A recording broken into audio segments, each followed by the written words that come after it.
Starts up. You feel me? When we not on no negativity from now on, man. We not doing that. I'm just here to be positive, and I don't speak on anything negative, you know. So that's the new wave. That's what we going forward with. Anything negative, we not talking about it. We not speaking on it. A rookie quarterback who's been under the microscope since day one, but this time the smoke isn't about Shedeu's talent or leadership. It's about the folks running the show around him. The very people who were supposed to protect, guide, and shape his rise might be the ones quietly holding him back. Ryan Clark didn't bite his tongue on first take. He dropped it plain as day. Kevin Stefanski never really messed with Shedeur Sanders from the start. Stephen A. leaned forward, eyebrows raised. Dan Orlovsky's face said it all. Like, did he just say that on air? But Ryan doubled down. This kid came into Cleveland with the hype, the pedigree, and yeah, the name, Ryan continued. But what he didn't come with was a coach who actually wanted him. Boom, that line hit like a headline bomb. Stefanski didn't want him drafted. That was a front office move, and when that happens, you already know. It's a setup. You can see it in how they've treated him since day one. Those words echoed what fans had been whispering for weeks. During the preseason, Shedeur all that, he was still buried on the depth chart behind names no one expected to see above him. Including Bailey Zappe? That's when fans started scratching their heads like, wait a minute, what's going on here? Why was Shedeur, one of the most naturally gifted rookie passers in the league, not getting even second-string reps? Ryan Clark spelled it out loud and clear. This ain't about competition. It's politics. Stefanski's trying to keep control of a locker room that's already shaky, and the easiest way to do that? Keep the spotlight off the one player who naturally commands it. Ryan wasn't wrong. Shedeur's presence has been larger than life since college. Back under Deion Sanders at Colorado, he wasn't just a quarterback, he was a brand. A symbol of this new age athlete who knows how to balance business and the game. Cameras follow him everywhere, but that kind of glow makes certain coaches nervous, especially the ones who crave quiet systems and order. And that's Kevin Stefanski all day, emulated, sometimes too careful. You're telling me he's got Shedeur Sanders, a guy who can stretch the field and handle pressure, and he's keeping him on the bench behind a dude still learning how to throw a slant route? Dan Orlovsky tried to pour a little water on the fire, saying maybe the Browns were just protecting Shedeur from too much early pressure. But Ryan Clark wasn't buying that excuse for a second. Protecting him or hiding him, he snapped back. Because if you're really developing a young quarterback, you don't keep him buried at third string while other rookies are getting real reps. You don't draft a dude with his talent just to keep him out of sight like some secret weapon nobody's allowed to see. The whole debate started getting tense, but beneath the shouting, Ryan was making a heavy point that hit home. The Browns coaching staff never built around Shedeur. No plan, no structure, no real path forward. From the outside, it's starting to look like the organization didn't draft him with purpose. They drafted him under pressure.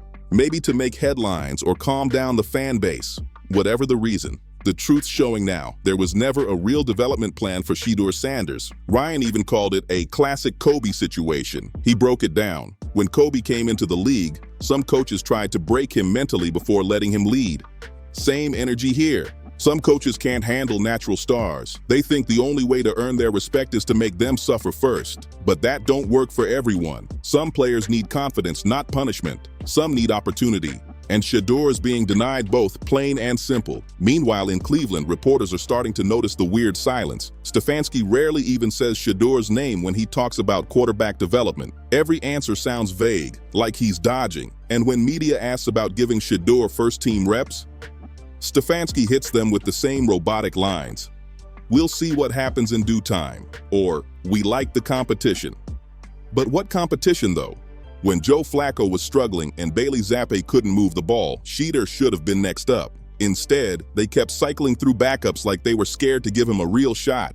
Fans weren't blind either. Social media lit up with receipts, training camp clips showing Shedeur dropping dimes compared to Zappe missing wide-open routes. The difference was night and day. X, formerly Twitter, went wild with posts labeled Shedeur suppression, and the hashtag #FreeShedeur started going viral fast.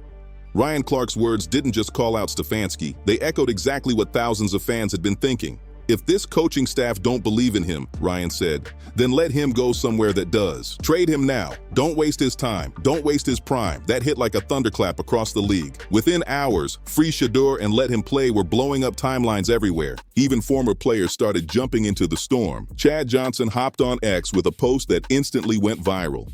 Ryan Clark spitting facts. You don't bench a quarterback like that unless you're scared of the noise he brings. And just when the internet thought it couldn't get any spicier, Shedeur Sanders himself dropped a cryptic message that had everyone talking.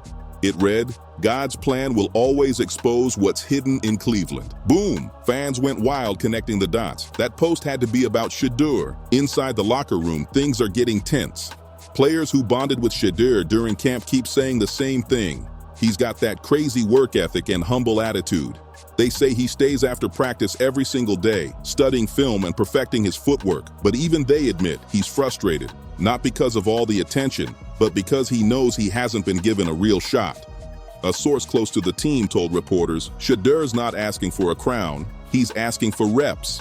That line alone hit deep. Meanwhile, the coaching staff keeps brushing it all off, calling it normal competition. But behind closed doors, whispers are starting to spread. One insider didn't hold back. If Stefanski don't handle this right, he might lose the locker room. Apparently, some veterans are already side-eyeing the situation, saying Shedeur deserves his chance. And if the coach keeps pretending he doesn't see what's right in front of him, the team could split down the middle. That's exactly what Ryan Clark warned about. When leadership loses credibility, the locker room stops following orders and starts picking sides. Because here's the thing, Shedeur Sanders ain't just another rookie quarterback. He's a movement. He represents a new era of players who come into the league with their brand, their confidence, and their fan base already established. He's not trying to fit into the old school quiet system mold Stefanski loves. And honestly, he shouldn't have to. The NFL's evolved. Quarterbacks today aren't just throwing passes. They're building empires, commanding millions of eyes every Sunday. Ryan Clark said it best. Stefanski's trying to coach like it's 2005, but this is 2025. You don't silence players anymore. You empower them. You build around them. That quote alone went everywhere, and now the rumors are heating up. Sports analysts are already speculating about where Shedeur could go next if Cleveland keeps playing games. Teams like the Raiders, Patriots, and Falcons, all desperate for a leader, are being tossed around as possible landing spots. And here's the wild part. Insiders believe that if the Browns don't bump Shedeur up to QB too soon, his agent could push for a trade. The irony? Cleveland might end up kicking themselves hard, because once Shedeur lands somewhere that truly believes in him, it won't take long before he's proving every single critic wrong. He's got the arm, the IQ, the confidence. This ain't no project quarterback. This is a leader ready to take over now. Ryan Clark's closing line on that First Take segment said it all. You can't teach swagger, you can't teach composure, and you can't teach legacy. That kid's got all three. The only thing holding him back is his own coaching staff. Boom! That line echoed across every platform like a warning shot. As the clip keeps blowing up online, Browns fans are completely split. Some are defending Stefanski, saying patience is key and rushing a rookie could ruin his confidence. But others, they're calling that out for what it sounds like. An excuse. They see a kid who's earned his chance and a coaching staff too stubborn to admit it. The tension's building fast, and the Browns are inching closer to a point of no return. If Shedeur doesn't start getting real snaps soon, that outside pressure from fans and media might force Cleveland's hand. Because let's be real, when your own locker room starts believing in a player more than your head coach does, it's just a matter of time before change hits like a storm. Ryan Clark didn't just call out a football problem, he exposed a culture problem. He reminded everyone that belief, opportunity, and trust are just as important as any playbook or game plan. When a coach stops believing in his young star, that star doesn't fade, he finds a new stage to shine on. So now the question isn't if Shedeur Sanders is good enough. We already know he is. The real question is, are the Cleveland Browns brave enough to admit it? Because if they're not, somebody else will be. And by then, it'll be too late. If you think Shedeur deserves that QB2 spot, or maybe even that QB1 role real soon, drop your thoughts in the comments below. Do you think Kevin Stefanski's holding him back, or is this part of some bigger plan we just can't see yet? Either way, this story is nowhere near finished, and when the next chapter drops, it might just be Shedeur Sanders' biggest comeback ever. Make sure to like, share, and subscribe, because this saga is only getting wilder from here.